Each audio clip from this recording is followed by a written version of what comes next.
It is, of course, you're up for the match here, ahead of a huge game for tomorrow. I'll just keep my welcome. Yeah, we're almost getting ready to start on the show there as well. I can hear John Mulligan just back after the news. So, big huge occasion again.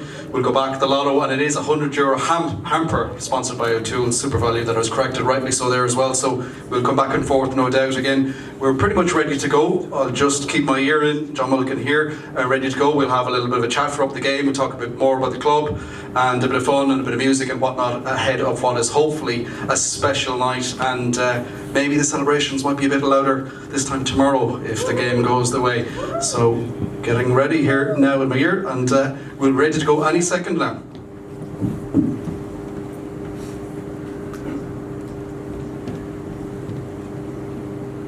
Joys of live radio, folks.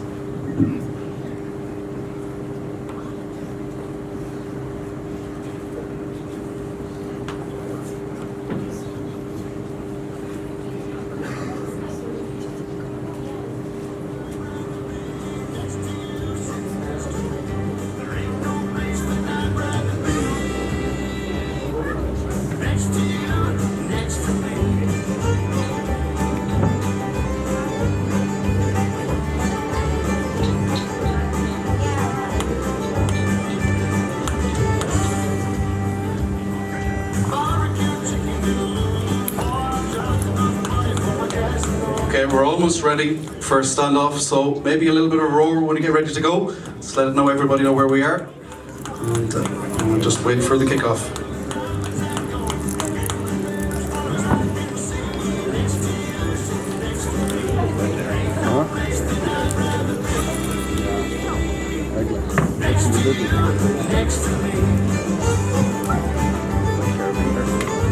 Yes, John, welcome to Kilconly. Hope you can hear us. There we go.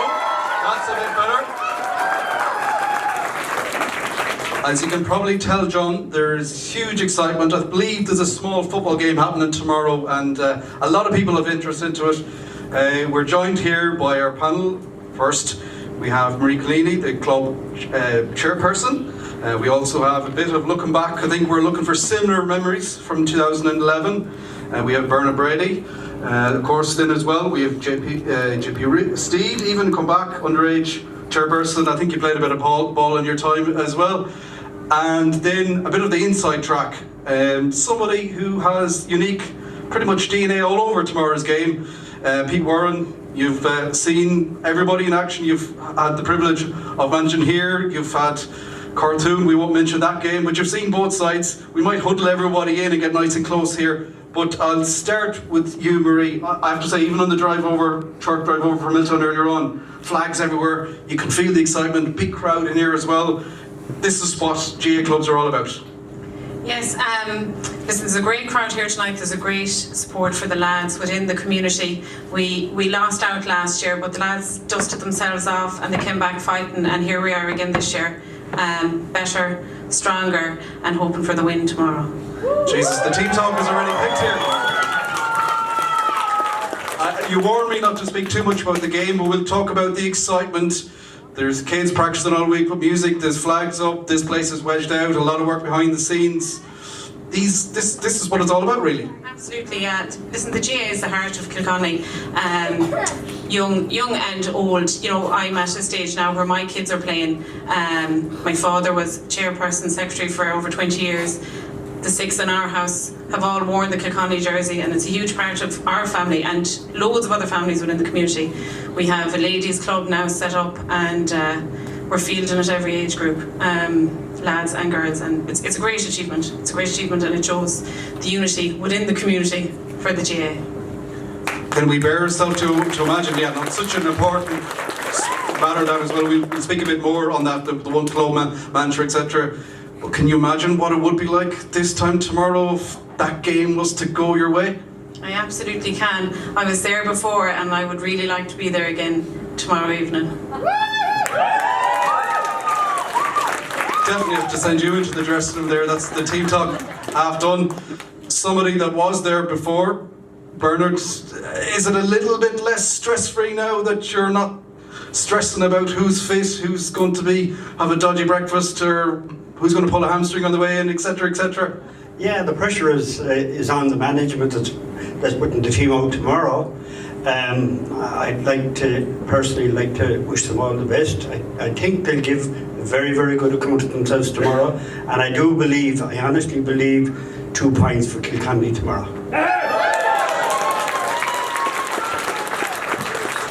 I assume you mean a 2-point victory, of course. Victory, of course, yeah, victory, yeah. I'm just joking there as well, but look, that was special scenes getting forward to the card of senior football. A little bit unique, well not unique, but sometimes in sports you don't always get an opportunity, but your wrongs right. This team have, through character, work rate, quality, etc., are back again after, learning from last year, no doubt. Yeah, well, I mean, people often say you have to lose one to win one. Back in the day, thankfully we didn't lose one. We got over the line the first attempt, but these bunch of fellas, they were at an underage stage when we were going well, and you could see they were watching these fellas with admiration, looking up to them, and they're taking to the field tomorrow, carrying on what we started, and the older guys here on my right, and go back further, they started the club and kept it all going and bring it right up to the modern day, and hopefully we'll pull it off. I think we will pull it off tomorrow. That's an important point there.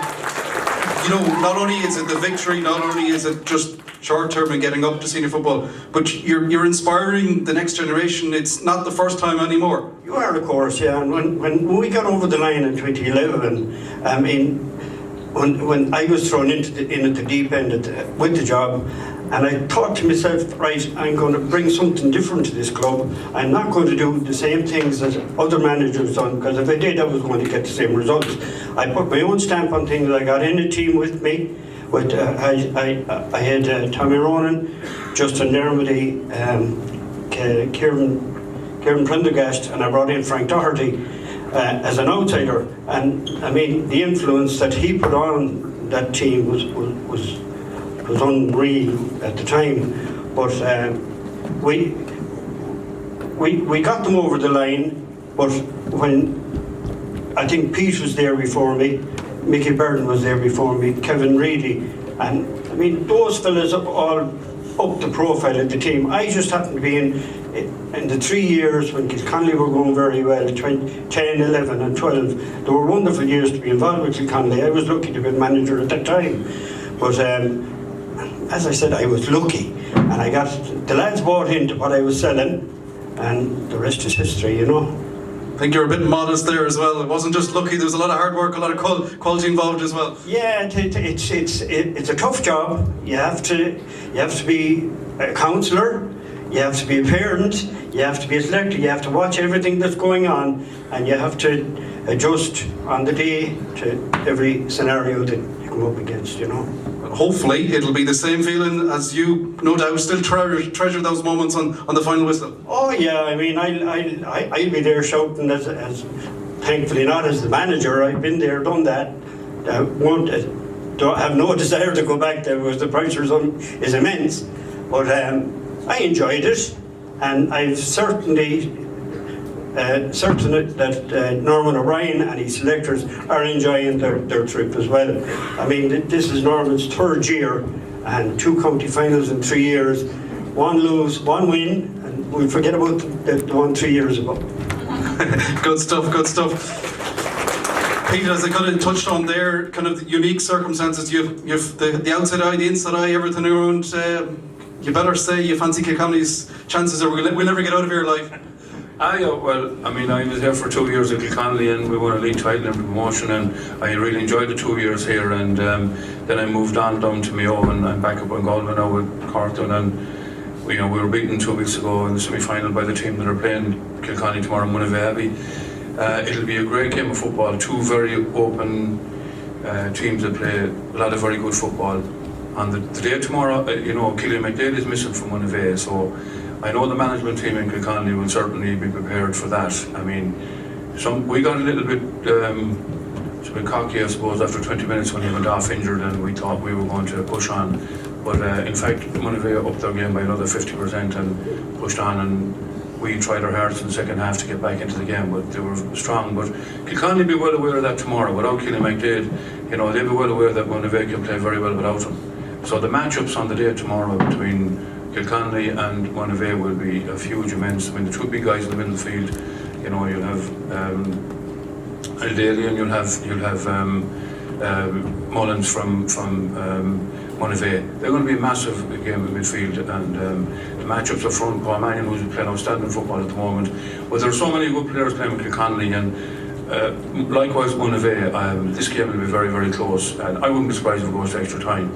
But looking at both teams, we played Kilconly this year in a brilliant game of football. 2-15 to 1-15 was the outcome, and they've been the two most consistent teams in the championship this year have been Kilconly and Monivea. So it's really looking forward to a massive game of football tomorrow. I think both teams will produce a huge amount of football. I know there's one or two injuries on both sides that will have a huge impact on who they start for those lads that don't play. But both benches are quite strong as well, and I think that 1 to 5, the lads outside of the 15 who start, the 1 to 5 who come on, they can make a huge difference in any game. And the timing of when they come on, whether it's 10 minutes to go or 5 minutes to go, that should have a huge bearing on the who sees out this game. Consistently, I think Kilconly have been playing excellent football, a great brand of football. I've seen them playing a couple of times this year, and I probably would give them a slight edge, not because I'm here in Kilconly now, or because I'm a safer bet and all that. The car was just outside the door, but no, but the fact I was here with the lads as well, and I know most of the lads that are playing, and there's a lot of younger lads that have come through now since I left here, and they've been playing outstanding football, and I probably would give them a slight edge on winning this tomorrow, but there'll be nothing in it. And as I say, it'll be all down to the matchups on the day. Both managers will have their homework done. I'm sure they were at our game in Tuam, and they'll all have seen what was done. And JP, no better man, he was involved here when I was here, and they'll know exactly what Monivea are like, and Monivea will likewise with Kilconly. So it'll be an intriguing game. I just hope the day is fine tomorrow, and it just produces a great county final. And the best of luck to both teams, both managements. As Bernard says, it's a difficult thing to be a manager in any team, because more than like you're a parent, and you're trying to, the amount of work that is done behind the scenes as well as on the sideline is immense. So both managers will have all their homework done, and as I said, the best of luck, and may the best team win. And if the fact I was here for 2 years, I would like really and truly to see Kilconly pull it off tomorrow. That's a good note, just to round things off. We'll get on the line, otherwise. Come around to you, JP. As I said, jokingly, you played a bit of ball here. You're not getting the togs out for the morning or anything like that just yet, are we? No, I hung them up about 2 years ago. Probably 2 years too late, but listen, played under Bernard, played under Pete, and I'd love to have played. As I said, it'd be great to be able to talk out tomorrow with the lads. But it's their time now. We had that in 2011. Some of the lads are down here from that era and still sporting the t-shirts. But listen, we were proud of the fact that we were on that journey with Bernard and the parish. And as I said, the lads are on this journey now, and hopefully they're able to finish it off tomorrow. We're hoping that they're able to do it. And listen, they've put in a massive amount of work this year. Not just this year, the last couple of years. So fingers crossed it comes to fruition tomorrow and they're able to do it. Yeah, you touched on that journey, but it's getting off there now, and it'd just be huge. I think that there might be a few people out of action for a while here in celebrations and whatnot. If you could go over the line, if you can allow yourself to imagine. But it's the guys have been there from last year as well, and everything that you spoke about building up. Things seem to be nicely in place. Yeah, listen, we will have a few injuries for tomorrow, and I'm sure it's a long season. As I said, talking to Pete there, the year starts in January, and like I said, we're in November now, so it's taken its toll on the bodies of the lads. But listen, if we hopefully get across the line tomorrow, listen, we'll enjoy ourselves. No, you don't need to tell us that twice. No, but it is such a huge occasion. We have we're always waiting bias in North Galway when you get the final here in Tuam Stadium. It's the perfect, as in probably one of myself and Pete might be the only neutrals in here, but it is everything set up to be a wonderful game of football. Absolutely, yeah. As you said, in Tuam Stadium as well, which both teams I'd imagine is looking forward to that rather than going to Pierce. Local rivalry, the lads know each other well up. I said the matchups that he was in there, you have the likes of Dennis Farrer playing against him from Monavea, you have Trevor Mullins, you have Glenn Kelly, from Abbey. The Kilconly lads would know these lads very well, and vice versa. So it'll be a good matchup. Hopefully the weather stays something similar to like today, and we get a good I'd imagine it's going to be high enough scoring game. Both teams like going forward, both putting up big scores to date, and hopefully we put up a bigger one than they do. Put you on the spot then, confident? You better get the roar. Yeah, listen, we'll obviously want them to win it. We're respectful of Monavea, but I'll echo Bernard and say a 2-point win to Kilconly. There we go.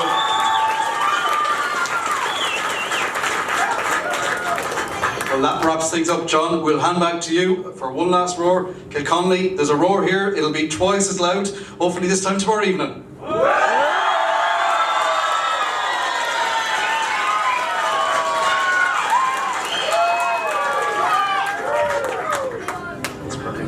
Okay, that's the live section over. We've all survived. Happy days. Everyone can get down. So great to get that out on Galway Bay FM there, everybody. Thanks for everybody for your support and getting things on track. We can all breathe a bit now. We're a bit more calm. Maybe even a few choice words can come out. All the stories can come out in play now. We've spoken a bit about the match, but we'll speak a bit more about, I suppose, just the club as a whole. What makes Kilconly so special? Just look around here at everyone involved in terms of so much work off the pitch and all the dirty yards in terms of growing things up. Ted, we'll come to you first here.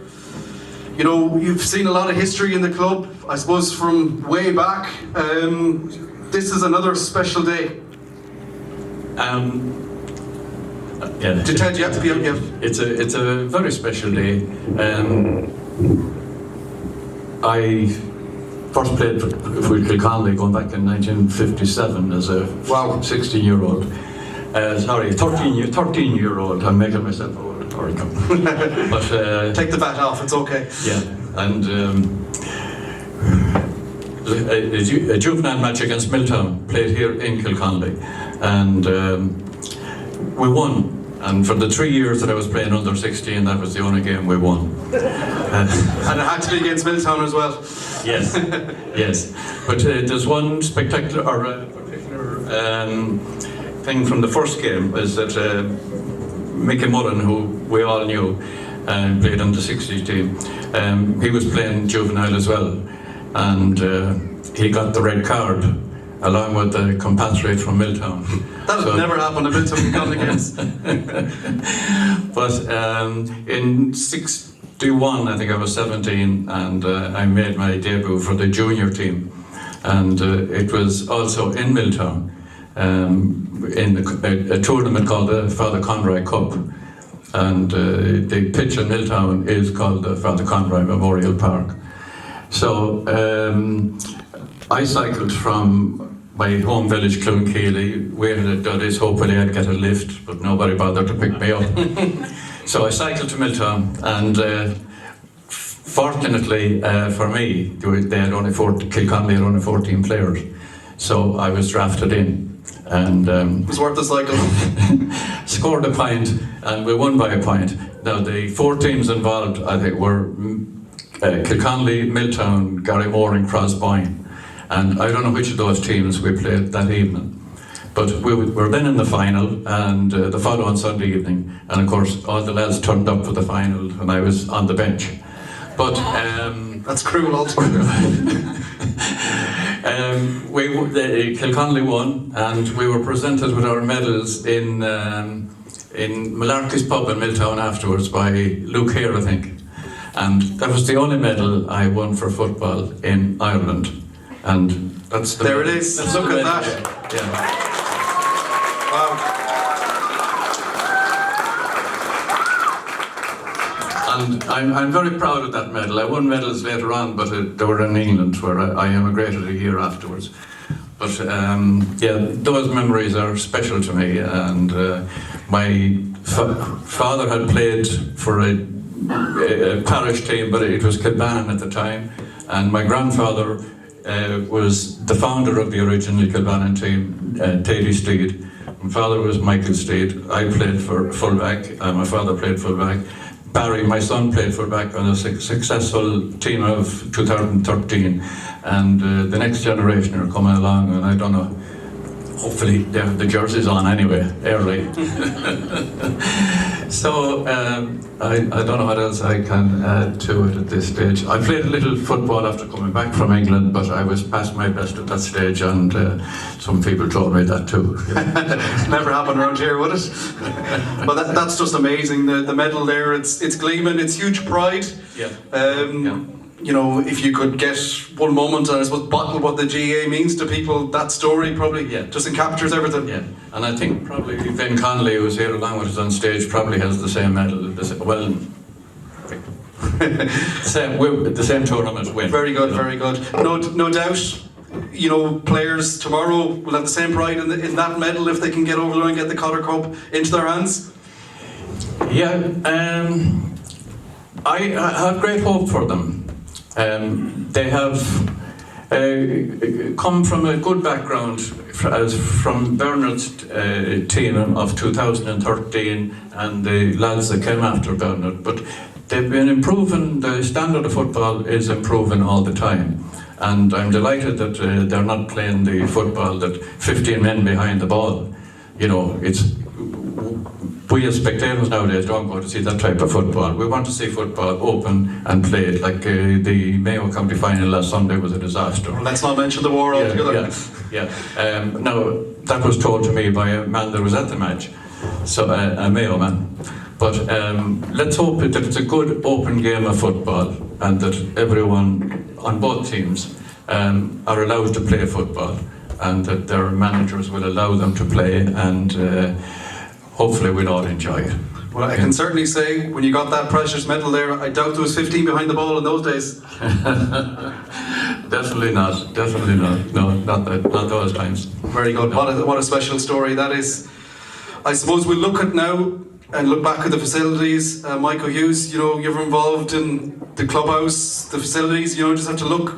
And even coming here as a little lad, and the difference between now and then is immense. A lot of work, a lot of hard work in all that development. Well, I joined the Kilconly Club as treasurer back in the early 80s. And the two men I worked with at that time was the late Michael Fitzpatrick and Paddy Dunleavy. And all GA activity took place here in Kilconly over in Michael Fitz's field. It was known as Fitz's field, it was known as. Everything took place over there. The club had their annual seven-a-side there every year. And we also had a GA social at that time every year over in the Anglers Rest in Headford to full houses. I'd say maybe some of those stories we'll keep for another day, will we? We might keep some of those stories for another day that happened to that social. I don't know. But anyway, they had a social every year over in the Anglers Rest to full houses, you know, and then I moved on to Teddy Kerrigan and the late Vincent Moran. And at that time, when they were in charge, the development of the field in Kilbannon was taking place. And in my opinion, I think Teddy and Vincent didn't get the credit they deserved for the amount of work they put in during that time. It was an extremely busy time. And there was also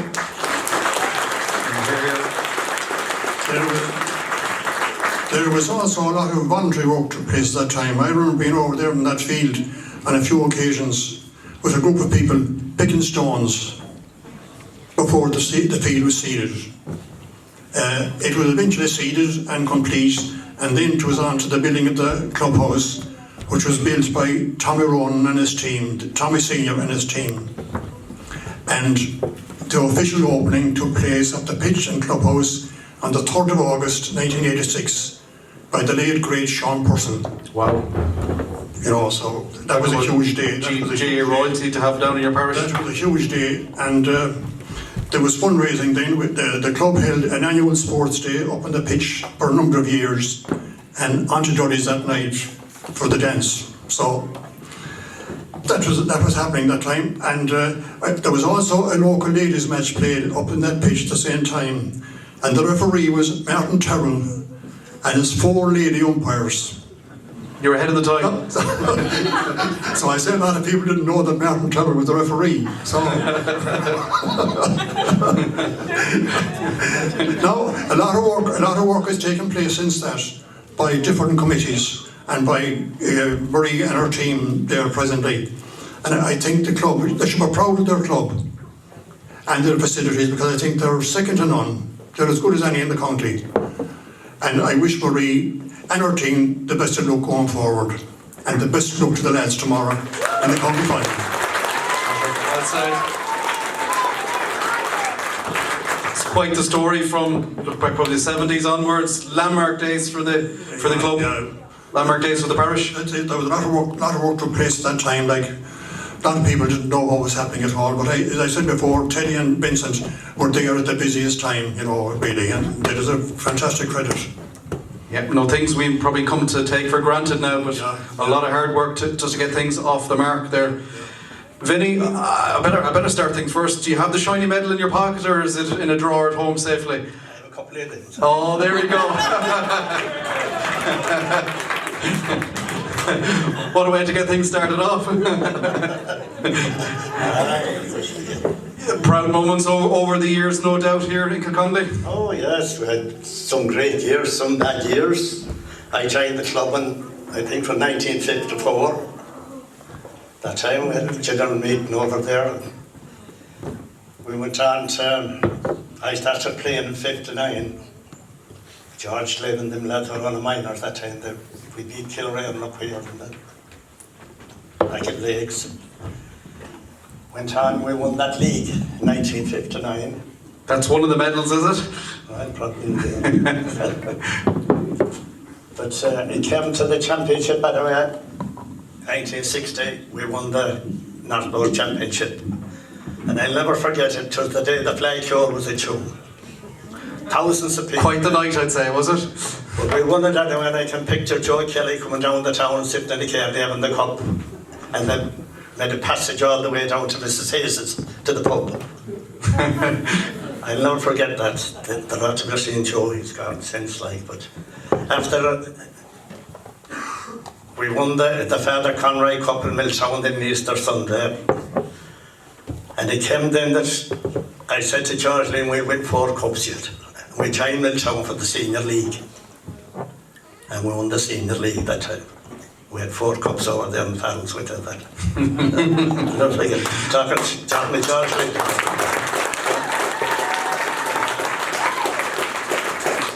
I suppose this is where I get the Milltown dig in. You need a Milltown to get over the line, was it? Well, this is it. But I had some great years, all right, but some bad years. And won a lot of 7-a-side tournaments in our time. I was on to George Lynn there this evening. He couldn't come down like him. He was a great footballer in his time. Won All-Ireland with Down 68, and his neighbour won an All-Ireland in 38 back the road here, Pat McDonough. Oh, very good. They won that time. So you've seen it all. You've seen good, bad, in between. I've always seen good and bad, like. But hopefully tomorrow these boys are going to pull it off, because I think they left it after them last year. I think they will. I think if they go out tomorrow to win, and they'll win it, and that's it. What do you say? You wouldn't have left it behind, sure you wouldn't? Oh, I would. But left nothing behind. I'm sure the infamous stories of the indicator, is it? Oh, well, I think they'll win tomorrow. They're a good panel. They're footballers anyway. They're fit now, but we weren't that time. We hadn't the facilities that time. It took all this hard work to get it over the line. Oh, it was all hard work, but it was well earned. We enjoyed it. That was the whole lot of it, I think. It's impossible, because like the stories you're telling we could chat all night, and different eras. Yeah. The game is you probably don't even recognise it at times, do you? If we keep going, there'll be no match tomorrow, I think. Well, we hope there will, because I think there's a lot of people they're looking forward to it. Yeah. It'll be. You've touched on the big moments, the bad moments. Yeah. This would probably be top of the pile. Well, I think they will. I think they're going to win tomorrow. Yeah, I think they are. Yeah. Some stories. Marie, I don't know how you're going to follow all those tales and yarns. Maybe we'll bring it forward to the modern day, and obviously in your role here now as well. And I think it's if you take a step back in the GAA circles, integration is probably one of the buzzwords in GAA now, and there's so many high-profile people, whether it's Mary McAleese, former president, trying to get involved and trying to get, I suppose, 4 into 1 or whatever, but it's something that you're probably ahead of the grain here in Kilconly, and something that you're probably very passionate about as well. Absolutely. Listen, the GAA Club has been here since I can remember.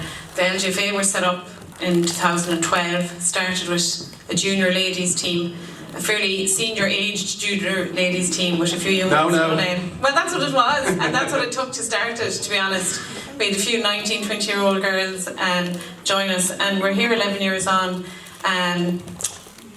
The club provided the facilities, like the facilities are there, but it's for football, and the LGFA is football as well as the GAA. And I suppose I was part of setting it up in 2012, took a step back, let them off, and here I am back again, double jobbing this year. I don't know how that happened, but I'm here anyways. And listen, the facilities as the lads, we wouldn't have it without these people. You talk about integration, I suppose. The GAA doesn't discriminate against age. Like, these lads are going to enjoy this match tomorrow as much as the kids that are down there with their things, and everyone in between. And I suppose I love being part of it. It doesn't run by itself, that's for sure. And I learned that the hard way this year. But it's great, listen, it's great to be part of it. The community really rallied around in the last couple of weeks to organise this event, even tonight, get the parish looking well for the lads, and hopefully bringing them along as well. But listen, we wouldn't be here without these lads, the lads that are coming on later on afterwards, and all the people, the sponsors, the community, coaches, parents, volunteers. It's everything. It takes a huge amount of people to run a club, and thankfully the support is here in the parish. Yeah, and I suppose that vision, well, sir, that vision of everyone together, one big family, male, female, or whatever, it's here and going forward. That's probably a huge vision for the future here in Kilconly GAA circles. Yeah, and listen, it took a couple of years for it to work. These things don't work automatically, but it was embraced. The LGFA side of the club fundraise as much as the lads. We all do together now. It's not one or the other. The committees meetings are all the same every month, and everyone has an input and everyone has a voice within the club. And I suppose this is my first year doing it, trying to open up the club. We had, just a few of the things Michael touched on there, like we had a social again this year. We have this event tonight, there's stuff on down in the pitch, there's things happening, and it's good crack, it's good to be around, and it's great to see teams progress. Like the under-16 girls now are in a Shield final on Sunday, and that's brilliant. And I know this weekend is focusing on the lads, but they're there in the background and they're winning matches year on year, and it's great because momentum is building, and it's building the teams for the future for the club. Yeah, because that is an important point, like the old cliche, there can only be one winner. Obviously winning tomorrow is paramount, that is what everybody's hoping for.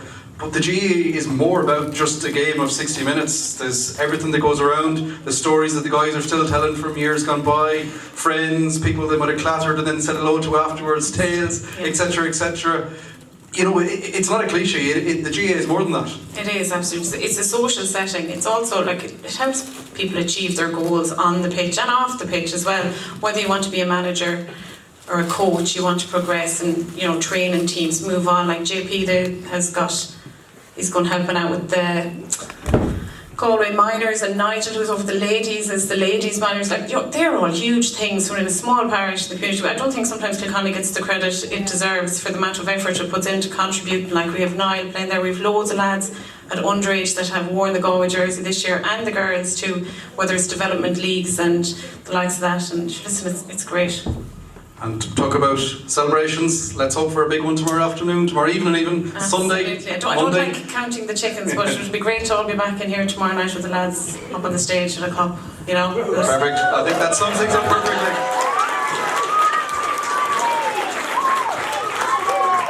We might just take a couple of questions and comments from the floor. Ted Carrigan, I think you're out there someplace. Want to join in the fun? Get a mic over here.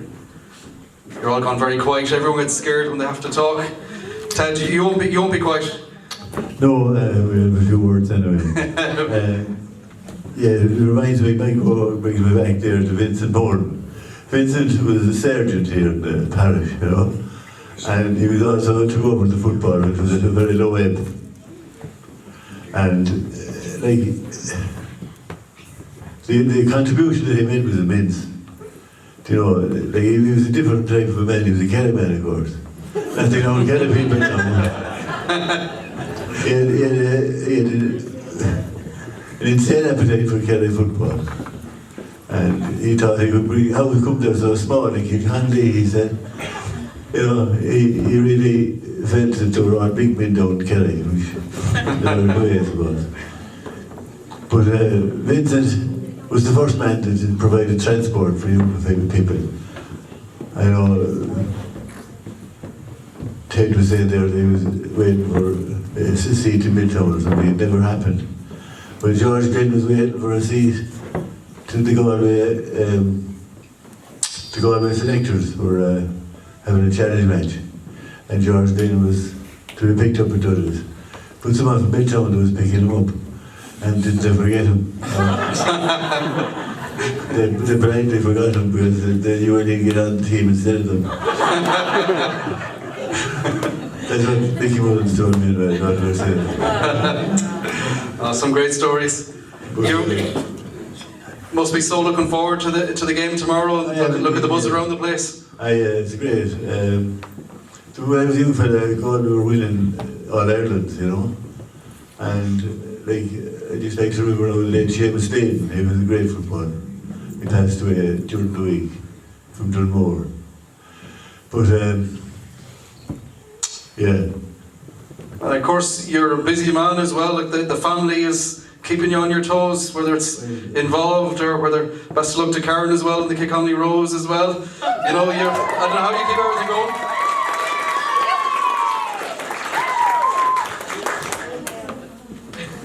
You're speechless. I know, I was just saying that I grew up in the 60s when Galway were the Man United of my time, you know what I mean? It was the advent of television as well, you see. It came out in the 60s. 63, I think, was the first final I seen. I seen it outside Dudley's pub.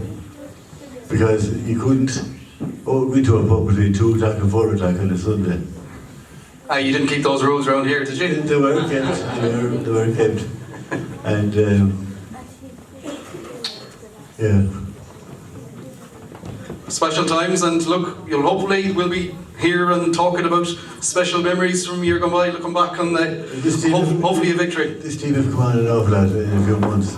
Because to be honest about it, when I seen them playing first this year, I didn't know a lot of them. They were that young, you know.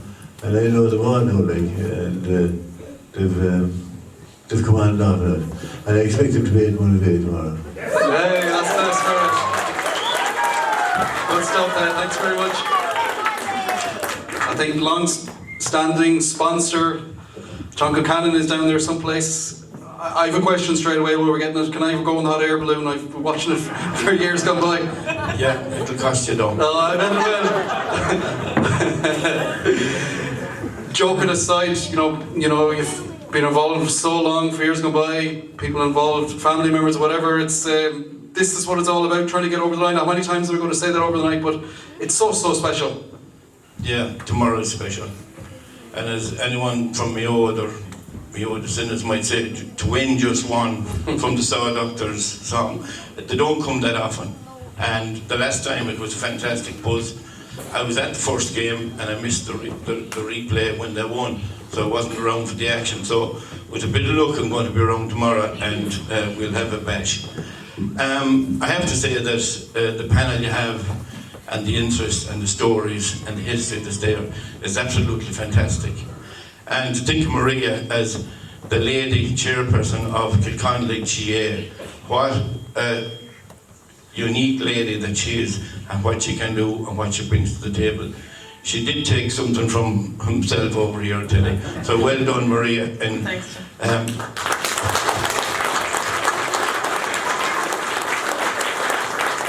You know, I didn't play any football, but lucky enough, two of my sons did, and that's Damien and Colin. Jonathan was a bit like me, more interested in other stuff, business maybe. But we can think of all the history, but I can remember one great event, and I think there was only 3 or 4 of us that went to the match, and that was the Sevens that was played in Dublin, going back some years ago, when Kilconly won in All-Ireland. And amazingly at that time, and I hope I can think of them all, I think Kieran Collins, but we had 3 brothers, and we had 2 Buchanans, 2 Newells, and 2 Murphys, and who else? And Fergus, I think, was in goal. But leave out someone, yeah. But that was a buzz, and they come back with a cup with an All-Ireland in their pocket. So the history is there, and we can do it. I'm confident. And I was sitting beside Pete Roach the other day at their match last week when they were playing Cartown, and I had a bit of a banter, and we're to meet again tomorrow. So I'm hoping now that we're going to be on the right side of it. Fantastic team, absolutely buzzing with talent. They know what to do, they know how to do it. We just want them to deliver on the day. And I'm confident that they will do it. And I know from the buzz that they have brought to the parish, I'd like to compliment them and everyone involved. And it's all the people behind the scenes who make things happen, who puts them into the care, brings them to the training from underage to get them to this. That's what community is all about. And that's why from a JFC point of view, we love to support and sponsor community. This is a huge community event for Kilconly, and I'd like to compliment everyone that's involved, and also for Galway Bay for coming down and having a night like tonight. Very well said, John.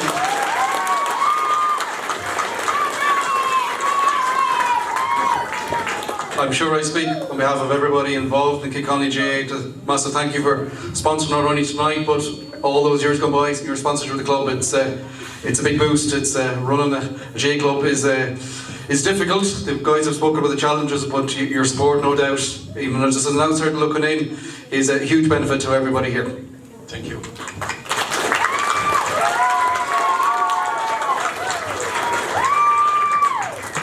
Now we've some video messages. We'll have a few of these over the course of the night from people watching on from afar. I think first up, if we get things queued up, is a message from Eamon.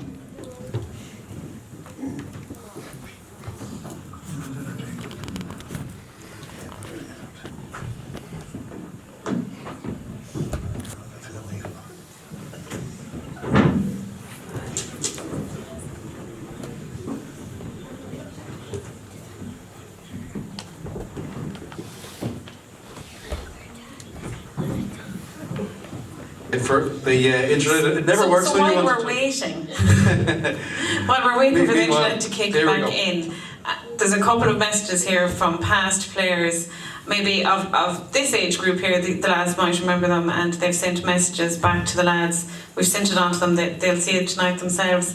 The plan for the rest of the night is, after this, we'll have a break for about 10 to 15 minutes. There's a group of kids that were very hurriedly put together in the space of a week with 2 practice sessions, going to play a few tunes for you then, and a few maybe ladies in their mid-40s going to helping them along to get you back on your seats again. And then we have a new interview panel to come up, and then more messages from a few of the lads over in Oz. So action-packed. Action-packed, and in case you didn't hear it the first few times, there'll be a raffle for a hamper. Is there a lotto? I never heard any talk about that. It's a double winner there now. You could win the raffle or you could win the lotto, which is over 7,500 at this stage. Which would be nice on Monday after the weekend. That might keep the tap going for an hour or two tomorrow night. Yeah, I think we're back up and running here now again. Take two. Please work. Hopefully Eamon is now ready to go. The joys of modern technology. Everything works perfect. It did, yeah. This all worked around in the rehearsal and all that.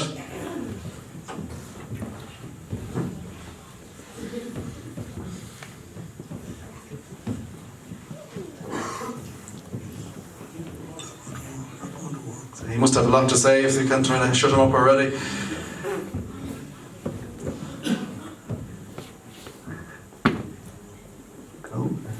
Please work, fingers, everything crossed. It's there we go. Energy here in Manchester. I would like to wish you the best of luck on Sunday for the county final. I would love to be there on the day, but due to circumstances beyond my control, it is impossible for me to be there. I played at fullback on a very good Kilconly team in the late 50s and early 60s. We had some great players on that team, the Glenn brothers, the Fallon brothers, Joe Kelly, Mickey Mullen, Vincent Connolly, Stephen O'Grady and many more. We lost a county final in 1960. That is one of my biggest disappointments in life. One of the reasons we lost was half of our team worked in the sugar factory and some of them came off shift at 8 o'clock in the morning of the match. Another reason was immigration. We lost some great players to immigration in the 50s, such as Oliver Lynch, Paddy Byrne, Pete Igo, Liam Duffy. If we had those players in the early 60s, we could have given a good game to any senior team in the county. Now give it your best shot on Sunday and don't leave anything in the tank, and I hope to see you in the senior ranks next year.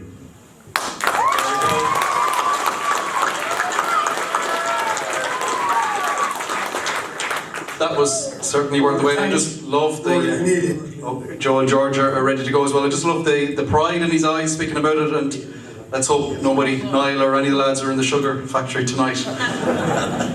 Joe and George. I've given Joe and myself a chance to wish the administration, the management and the team the very best in the final next week.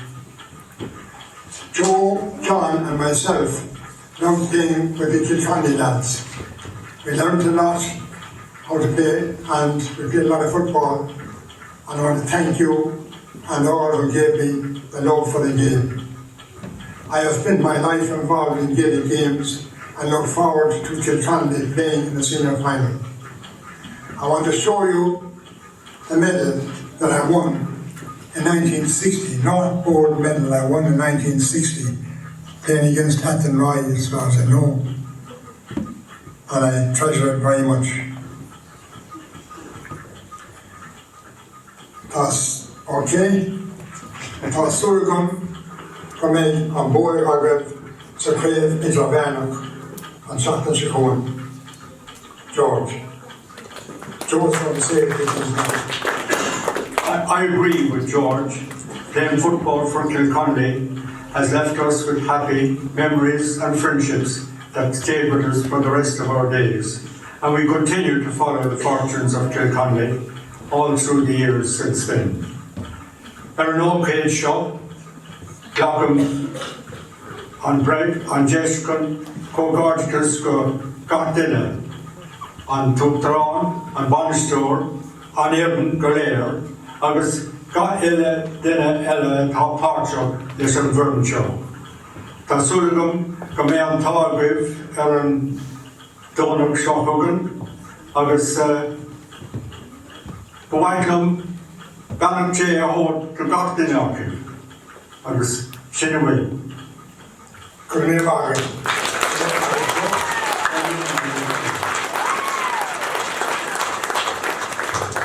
Híta go fáilte tá sé sin go hála agus tásúil bhfuil sketching yours guy déine and so look forward to that. There are beautiful messages there. It's yeah, even as an answer looking in, it's just amazing to see the pride and the stories and the medals being took out of the back pockets. We'll have a little halftime interval here, and there'll be tea and coffees down below, and then we will have those special kids who've been practicing all week, I believe, for a few tunes and a bit of music to keep things going. So we'll be back shortly, and don't forget again the lotto. People will be around haunting you as you're having your halftime cuppa. Talk to you all soon, folks.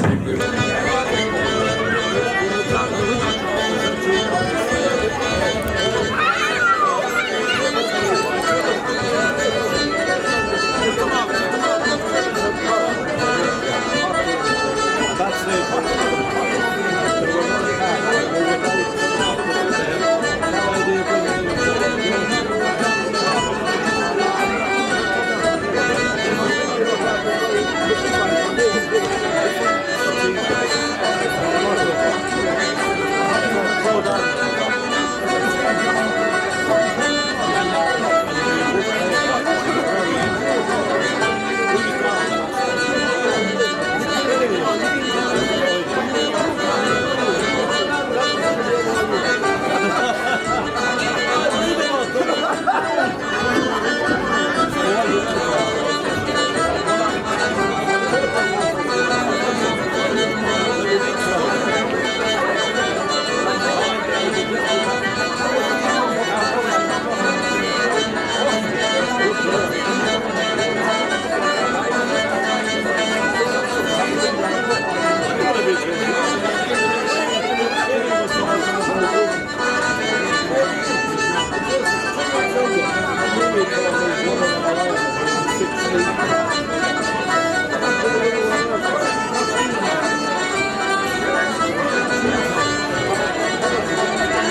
joking aside, we will get the raffle for everybody that entered the lotto. So we might ask Joe to come up here, and we've the bag of tricks here. I think my one is stuck on the side there, so I'll do the honours. Who is the prize winner this time? The honours. Yeah. Prize is Bernard Brady. Yes, we'll put this here for the good work there. So yeah, no, that's everything out. Congrats again. So we've joined by a few more local legends. We'll try and have maybe a little bit of more of a deep dive into tomorrow's huge game, and one that we're also very much looking forward to. A bit of covered all angles here, from minor managers, camogie stars from recent county finals as well, I was told to remember out, and of course Mark as well. For I said to JP might have played a bit, you certainly did as well over the years. So we'll start with you. Denmark, huge games that you'd have played in over the years, but you were of course that link back to 11 as well, and I suppose all the ones you played, you're probably a little bit itching at the feet again that you're not involved tomorrow. Yeah, I suppose it's particularly hard when you've just given up. Thankfully I'm a few years away. You can't really cod yourself that you could still be there. We all like to dream though, don't we? Yeah, you think maybe if you went down injured, maybe I could pull the boots, but no, that day is gone. No, when you see the lad, like, you'd always dream of keeping going, but the efforts the lads are putting in now, like since Norman has come in as well, the time they put into it in training, in gym sessions, in recovery, in video sessions, like the one to WhatsApp groups, and the dedication they're putting to it is at a different level, and you can see that on the pitch. Like the fitness and the conditioning of the team is phenomenal. Like I'm only 4 or 5 years gone out of it, but it's unbelievable the steps has come on since. Yeah, I suppose even you're 20 plus or whatever many years involved, you've seen so many changes. It's fascinating. We've heard this, the tales from yesteryear and everything involved from starting off, but even in the last couple of years, the way the game has gone, the way it's just night and day at times, isn't it? Yeah. There's a video up on YouTube of we played St James's in an intermediate semi-final, probably about 2009, and we thought we were playing really advanced modern football. We were hoofing it like there's no two ways about it. It was a shock. We watched it recently, a few of us, and it's what we thought was advanced, sophisticated football, but it really wasn't. There you go, yeah, nothing like a good YouTube video to bring you back down to earth. Certainly don't read the comments. Yes, no, not too complimentary. But let's hope that if there is a YouTube video that we're looking back on from tomorrow's game, it'll be celebrations and stylish football, because the side plays such beautiful football. Look, we won't get into this conversation, it could go on for the night and the next week and the next year. Modern football, you love it, you hate it. At times it's your best game in the world, and then at times it's try a cure for insomnia, you fall asleep on the couch watching the handpass and back and forth. But here there's a bit of pride in the I suppose they not quite hoof it maybe, but they play a nice brand of football. Let's be political. Yeah, no, they play good football. They play smart football. Like they do drop men back. I suppose Daniel Cannon will be the main sweeper, but I suppose modern football, I suppose, different. A lot of times there's nothing happening, but I think you have to admire when the good moves do come together, when you do see good scores. The level they play at now is above what we used to play at. It's fine to say it's not all going 100 miles an hour, but the skill level is above what we used to play at. So we can't be too critical.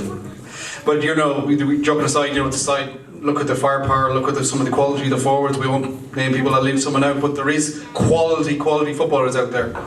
Yeah, obviously up front for Kilconly tomorrow, we'll be looking at Paul and Prender to do most of the damage. That's been the case. Like some people, you hear people saying that you need more people to spread the scores around more.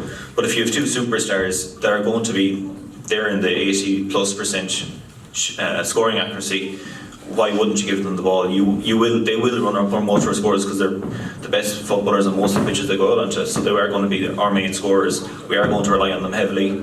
Monavea know that, but every other team that we've played to date would also have earmarked the two of them for special attention.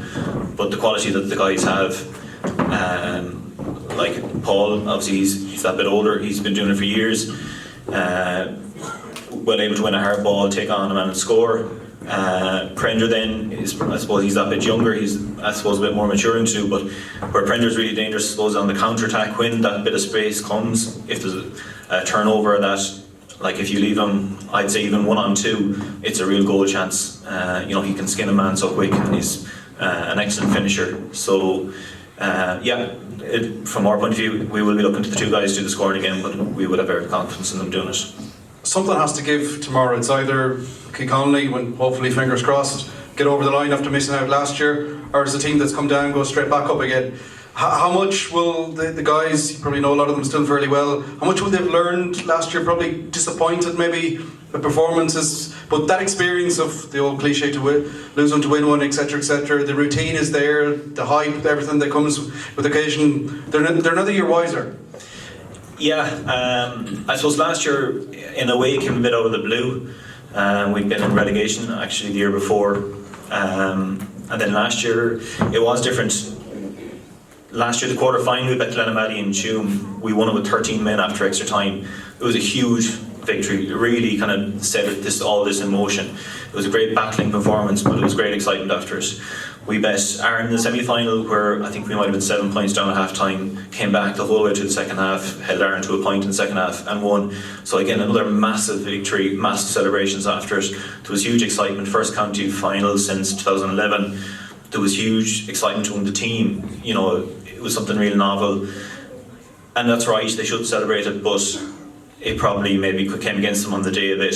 This year I know that after we got Iron Islands in the semi-final, the lads came out afterwards, there was no, all the fans weren't down cheering and hugging them. It was more settled, like the Ballygar victory. I thought they were very comfortable all day that day. I know they left in a last minute goal, which kind of tightened it up.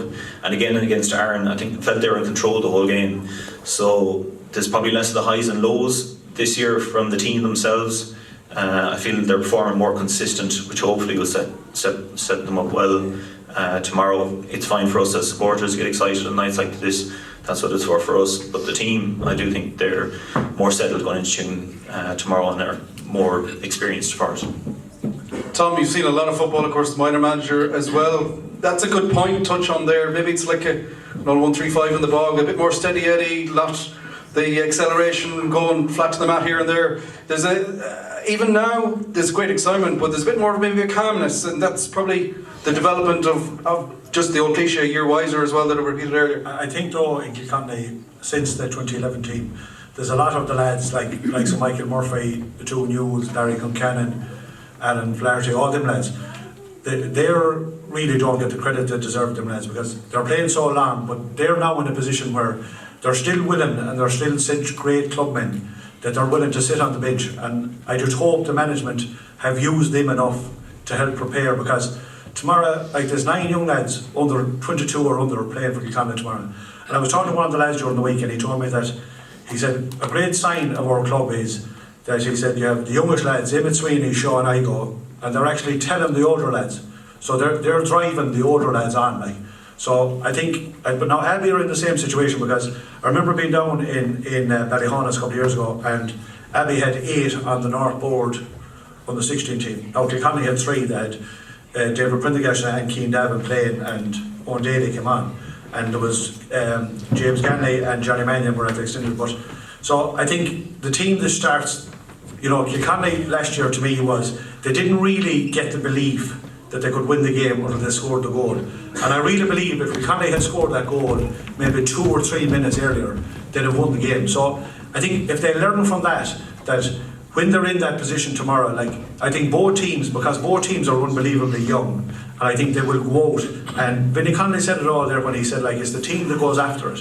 And I think both teams will be trying to go after it. And as you said there a while ago, something has to give. And I think the big thing tomorrow for me will be a couple of things. You have, Tommy Mannion likes to go long, and Abbey will be trying to stop him from going long. And I think the Abbey goalie likes to go short, and Kilconly will probably be trying to. So whoever wins that battle of the kickouts, and like I did today now, I just went through, when we were going on doing this tonight, I said, I do the average score of both teams for the whole year. And Kilconly are coming out, Kilconly scored 212, 213 and 215. I know the Clonberne game, to me the Clonberne game was the game that made our whole year, because Norman likes to kind of try new lads, and I give the management massive credit, because like Sean Igo, Brian Igo, Emmett Sweeney, them boys have been a revelation this year in terms of their work rate, their ability to take responsibility and their ability to step up.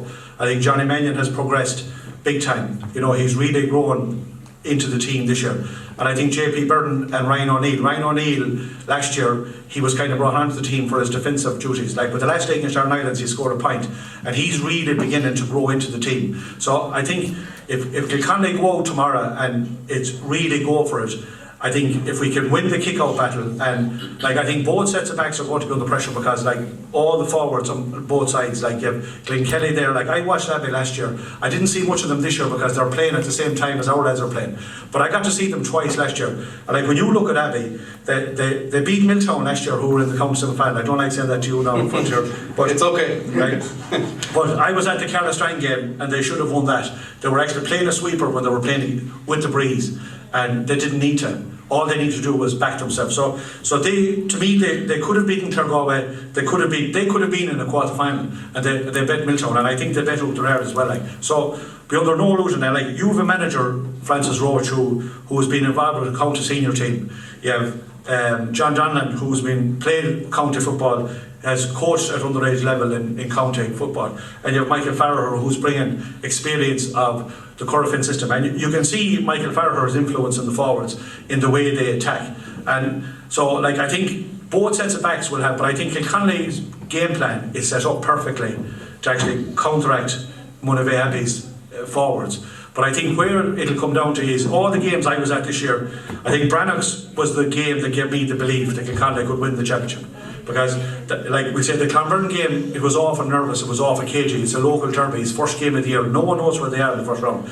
Then against Cartone, I know, like, to me, Kilconly were the better team, and it was 9-6 at half time. And I would have said then, like, that Cartone had the hill in the second half and they had the slight breeze. But Kilconly came out in the second half and we got 4 points. We got Paul Mannion, Johnny Mannion got 2, Keane Davin got a point.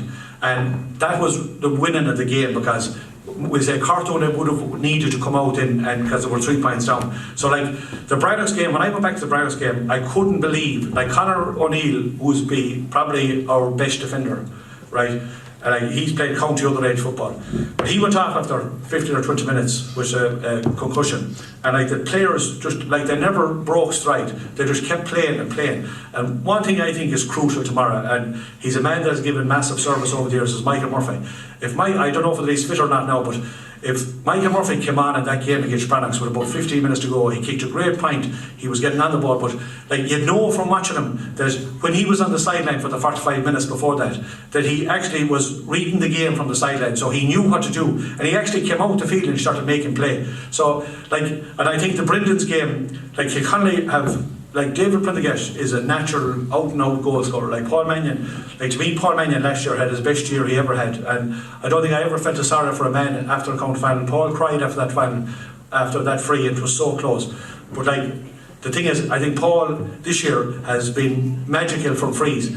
But like, and I think the day against Iron Islands for me, Paul was his ball winning and his free taking, and I think that Paul is going to be the man tomorrow, because I think Paul has been waiting for this game since this time last year.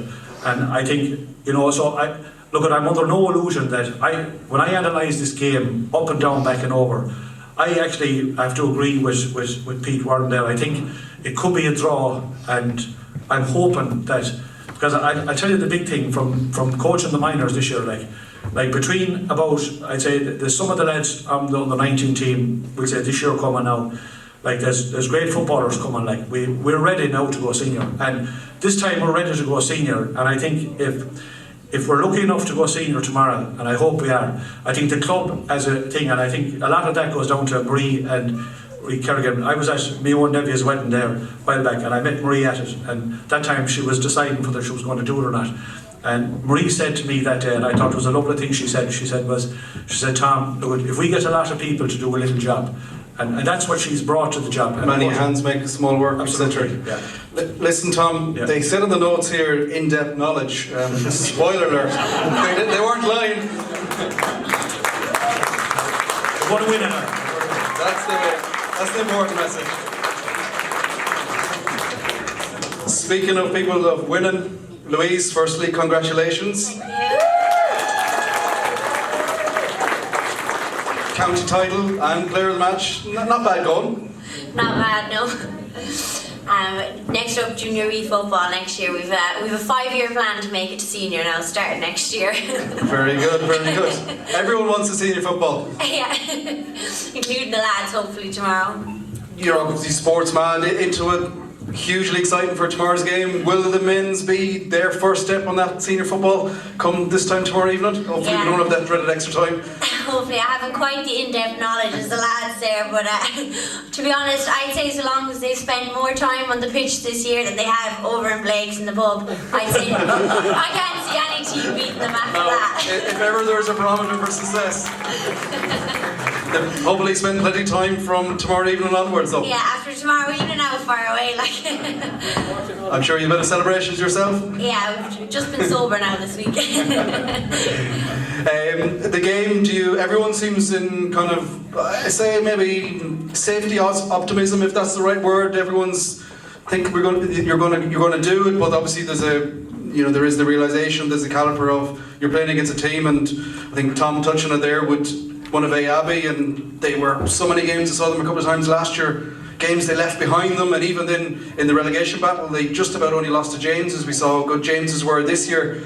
Their senior team, for want of the better word, they could have been senior team and they could have done a job this year. And it's a huge challenge though, but Kilconly, that's the level they want to get to. Yeah, exactly. Just, I'd say, not let the nerves get you. Anything can happen the day of a final. It's all about, it's nothing to do with being the team that should have won. It's like you have to go out and actually do it. At the end of the day, anything can happen in the final.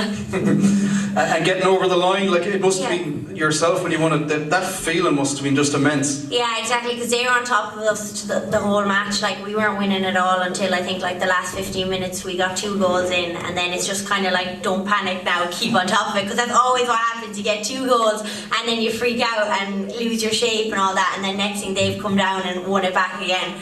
So at least I suppose if you get the win, just keep on top of it and don't think about the final whistle until it's blown. It's amazing though, isn't it? People talk about tactics and we talk about the modern game, video analysis, no doubt everyone done. Speak a bit more about kickouts and prepare them. But a lot of the time it is between the 2 years. That's ultimately it's what 30 human beings on the pitch. Yeah, and not letting the big day get you and all that. It's just another match at the end of the day. I suppose you have to think about until after the match, then you can go celebrate. But I feel like just finals, just before the match and until the end of the match, just think of it as another match, because otherwise the nerves will completely get you. And I suppose on that, it's been touched a couple of times, the experience of last year, I think that's invaluable. We've repeated a lot, but I think it is a very valuable point as well. The guys they've been to the well before, they've probably a couple of things that they want to go, yeah, I'll do that again, or I definitely want to do this. That life experience is so important. Yeah, exactly. It's all about your preparation, just having everything ready for the day, because anything can go wrong in the morning that'll throw you off, then have you off for the day. You just anything to keep you organised and to completely not be getting anxious and that, and focus on the game and all that. And just a little step away, but I think it's important to touch on the whole club. Ladies football is here, is grown. It's absolutely so much wonderful work done. Probably opportunities when you look back 10, 20 years weren't there. Now young kids out here, and boys and girls will have heroes of the future and have a pathway in place. Yeah, we've a seriously strong underage girls coming up, Sean and Ruby and all the younger girls coming up, and Molly. They're all really strong, for their age. I was not as strong as you when I was that age, so it's really good to have them coming up in the next few years. So like I said, my 4-year plan to senior. And as well, obviously our first woman chairperson of the club, Marie, so it's great to have the women influencing in the club. Yeah, the ratios are getting out there. I suppose, but it's all about the one club, Kilconly, tomorrow. Confident to get over the line. Everyone's talking about the kickouts, and it's the easy target. You look at the joint men, Daly versus Mullen. I'm looking forward to seeing that bit of a scrap out there. I'll get scared even thinking about some of the challenges come in. But confident. Do you echo the confidence in the room? Yeah, I think we seem like a really confident club for tomorrow, but sure, we'll see how it goes in the day. Very good. Well, let's hope the day goes right tomorrow. Pete, as I touched on a little bit earlier on, that unique position of obviously your years in coaching, but even just involved in the game tomorrow, being there, done that, seen both sides. You were telling me about that start that you guys had against Monavea, and then it kind of maybe went a little astray. You went kind of long ballish early doors. Is that something that's something that's possibly a fruitful tactic tomorrow? Tomorrow now will be the first 15 minutes of the game. Well, I suppose the first 10 minutes of the game will be all about both teams sizing up each other. And as I said, both managers earlier on, I said, it's all about the matchups on the day. They're going to be crucial because there's some excellent players on both sides. And if they get the matchups right, I mean, the first 10 minutes of the game will be, feeling around each other and seeing who's good there. As I said, Mark was talking there about Paul Mannion. He's playing excellent football this year, and he's going to be one to be watched from Monavea. He'll have a huge. There's a big player on him now tomorrow. Killian McDade, if he was playing tomorrow, it'll be different tactics for Kilconly, because they probably have to put a double up on Killian McDade. With the fact that he's gone now, the game plan will change completely. And Monavea always played kind of three players up front. That included Killian McDade. Their tactics will change now tomorrow as well. They more than likely will play 4 up front now. And they always drop the wing back who goes for the short kick-outs. Farrer, on the other hand, he's a very good long kick-out. He always tries to take out Trevor Mullen. But with Niall Daly marking him, that's going to be very difficult to hit him. But they're both very good athletes around the middle of the field, and that midfield battle tomorrow is going to have a huge bearing on the result in this game. Whoever wins that midfield battle tomorrow, it will define the result at the end, because if Niall Daly gets the upper hand of Trevor Mullen, and they get ball into the likes of Paul Mannion, David Brender, and there's some other good. Ryan O'Neill is in there as well. There's some very good players in there, and if they get good quality ball into those lads, they can do a lot of damage. But I think it'll have a huge bearing on that midfield role. We won't spend too long on it, but the key threats, I suppose, from watching your semi-final was the pace and the counter-attacking play. They would, Muldowney, a couple of others there, a couple of speedsters in it. That's something that Kilconly need to be wary of. 100%, yeah. I mean, when Killian McDade went off, as I said earlier, we felt that we were going to probably get a bit stronger as the game went on without him playing. But in fact, the tide turned completely. It was only 4 points to Dugan just before half-time. They got a penalty. That should change the game. The pace that Monavea have coming from their backs. Muldowney is a huge player. He'd probably mark Paul Mannion tomorrow. They'll be coming from defence into attack. Midfield up, they're extremely pacey, and it's very, very hard to tie them down. But whatever happens, discipline is going to be a huge factor tomorrow now as well in this, because with the pace coming from both sides, there's going to be some very heavy tackles going in, and it's how you react to that tackle, that you don't react in the wrong way to it. And there's an awful lot of pace on Monavea. I certainly, and being in between, I would say that you're very, very wary of the Monavea pace they have. Now, on the other hand, Kilconly, you just say, are coming off a county final from last year, unlucky to have lost that, and they'll certainly will benefit from that. They'll know the mistakes they made that. But this is a totally different game now. Dunmore now and Monavea are 2 different teams altogether. Monavea came down last year from senior, and they're looking to bounce back up again. So Kilconly will certainly have to be at their best, and I think they can be at their best tomorrow. They've played some consistent football all year. I've seen probably 3 of their games this year, and I was involved in one of them myself with my own team. But they're playing consistently well, and they need to bring that game to the table tomorrow. And the first 5 or 10 minutes, as I said, is going to be crucial in this game. Whoever gets the upper hand earlier on in that game, gets the first couple of scores on the board, they'll settle quicker. But when they get a couple of early scores on the board, sometimes you get a little bit nervous and things start to go a little bit wrong and mistakes are made. But as long as they keep focused on it and get the first 10 minutes on the game, get a couple of early scores on the board, that'll settle them down well. And I think Kilconly are well capable of getting a very good start. I've seen them getting good starts so far this year, and they'll need that tomorrow. And but as I said earlier, and Tom said it himself, I feel this game is going to be extremely close, and I could see this game going to extra time as well. Defibrillators at the ready, folks, I think, if that's the case. Yeah, and the one thing I will say is that you talk about the subs that Kilconly have. They're all experienced players. Those lads, along with Mark, were playing when I was manager here. And those players that'll come on when that maybe 10 or 15 minutes to go in that second half, they're the players with the experience that can settle the team down, especially if you're up by a point or two. You know, you can. They have the experience to slow the game down. It's exactly what Corofin do. Corofin have all players who've won All-Ireland medals in their subs bench for Sunday.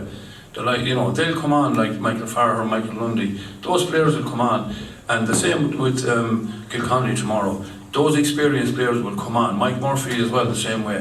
Fantastic player, and these lads at the difference between winning and losing that game tomorrow. If those lads are introduced with 10-15 minutes to go, Kilconly can certainly get over the line with that experiences on that bench, and that will be the difference between the two sides tomorrow. Here's hoping. I think on that note you'll get out alive anyways, Pete will. A couple of contributions from the audience before we finish up. I think Bernard just puts his last words of wisdom from that 11 victory. Anything to add to that, Bernard? We'll get the mic down to here, but as we touched on a little bit earlier on, going for that Cotter Cup again will be extra special the second time. They say to win just once, but I think a second time is even better. Yeah, well, I hope that they appreciate what has been done for them since I watched those young fellas when we were going well. They were training as underage players. They were being coached by excellent coaches. You had Ken Ganley there, you had Kevin Daly, you had Martin Devaney, and just to name a few. Those young fellas that are playing tomorrow came through that system. Now, we have lost quite a few, but I think what's through after tomorrow is very positive as well. But look, going back to 2011, or 2010, when I was asked to do the job, and I met the lads the first time I met them, and I told them what I wanted, and I left the room. And I said, lads, if you can agree to do what I ask you to do, I can guarantee you that I will win an intermediate county title in 3 years. I made that promise to them. I put my neck on the line, and some of them, I actually met a couple of them. Barry Steed, for one, he was out walking. Barry had given up the game, and he says, no, I'm finished. Barry, I begged him, I says, please, give it 2 years. And I think in 2010, we got in Celebrity Bannister, and believe it or not, we had Breffney. He was a clown. Without a doubt, he was a clown. But he brought a great old buzz. It brought a great buzz to the parish, and it got lads back playing football. And that's what we wanted. And I'd say from the day he arrived down there, we would have fielded 3 teams, never mind 2. We had 15 against 15, and we had as many subs again. That didn't give us the old injection, got lads back playing football. Now, if you go back further, if you go back to 1981, we won a league and championship double, and from 81 to 83, we lost 11 of the team. Now, what people don't realise is in 83, we lost a county final to Salthill, not Nicara, and it was what do you call them, the beat us. Liam Salmon beat us on his own. And we lost that county final by 1 point. We would have gone senior if we had won that game. So, I mean, we've been hit very bad with immigration, but we've come through it all. And with the young lads coming through and the coaching they're getting, I think the future is very, very bright in Kilconly. Very good. I'd say there was a couple of skeletons in that dressing room as well. Words of wisdom. Great to hear. I think Justin, you're out there as well. No doubt, like the crew, confident. I know no clowns in this story, is there? No, but just thinking of all the speakers who've gone before me tonight, it reminds me of something my father used to say, that the wheel is always turning.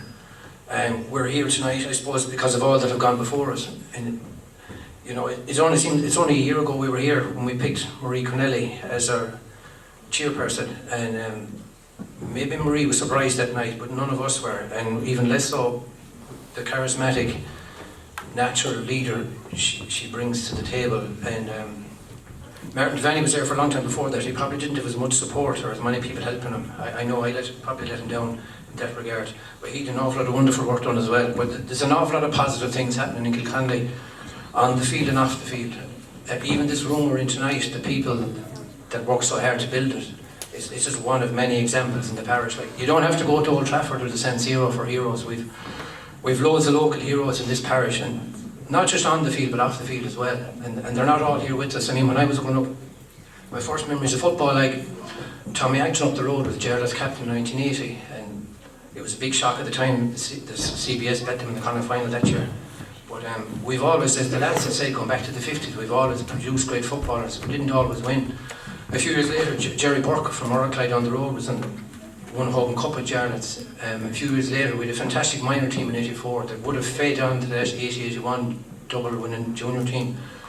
Players like Tommy Newell's brother there, Joe. There's a man down the road, I don't know if he's here tonight, Johnny Courtney. He's a great local historian, but he showed me a picture. I'd love to see it again in the Tuam Herald.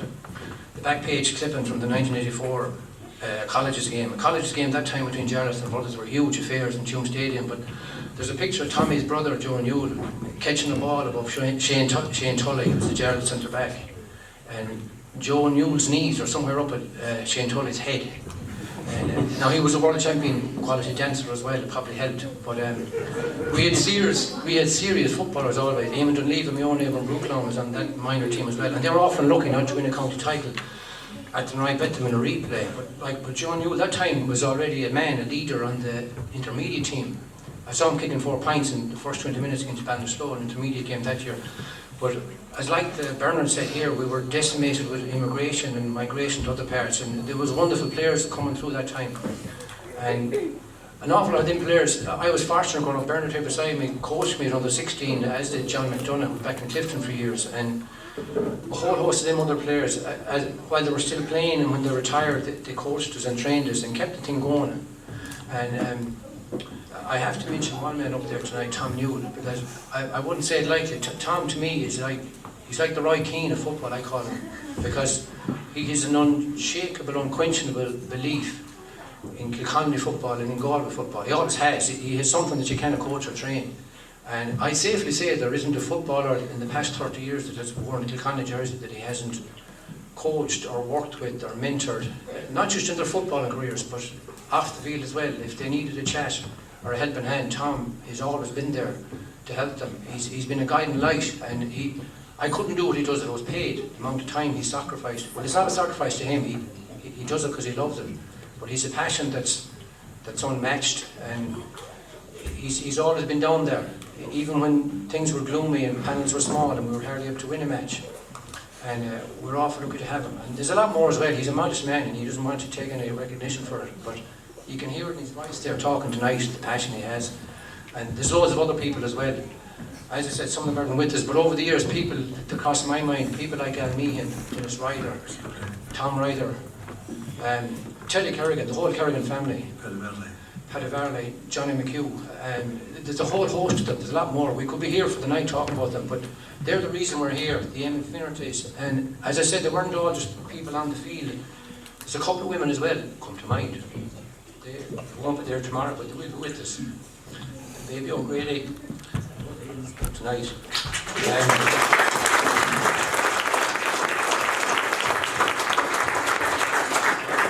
Lillian Kerrigan, Madge Dow. They weren't out in the fields, but when we were hardly able to win a match, them women were there since we were kids at every match, supporting us in the pub afterwards, in the mill house of Foxhall or Blake's, wherever it was, and they were always smiling, always laughing, and they carried us, and they're the reason this room is so well filled tonight. They're the reason there'll be so many kids in there tomorrow. So win, lose or draw, as Tom said, the future of Kilconly football, that panel of players, I think they're ready for it as well. I think they're getting better. Their score lines are putting up are showing that, but they're also showing great composure on the ball. As Mark said, they might be going back and over the field with the ball, something they have to play that game. But the composure they're showing, tomorrow, for me, they don't need any speech. They just have to look each other in the eye tomorrow and realise all they've sacrificed to get where they are. And that's enough for me. They do the job after that. So up Kilconly.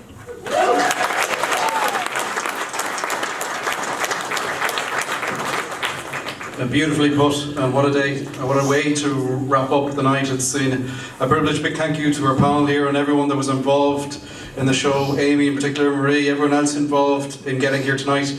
It's been a privilege to be shared with you tonight. There's something special here, win, lose or draw, everything that's good about the GA, but male and female, you can see it in action here, and it's, I think everybody's leaving with a huge sense of pride, and so you should be.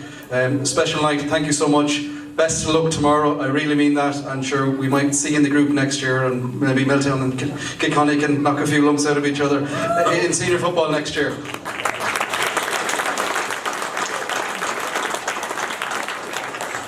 Before we wrap things up with some beautiful messages earlier on from Eamon and Joe, and I hope I don't jinx it this time, but we have a few more, fingers crossed, toes crossed, a few more just to messages from people from further afield. And we'll leave you on that. Best of luck tomorrow, folks. I really hope you do it, and safe home. Slán Bhaile.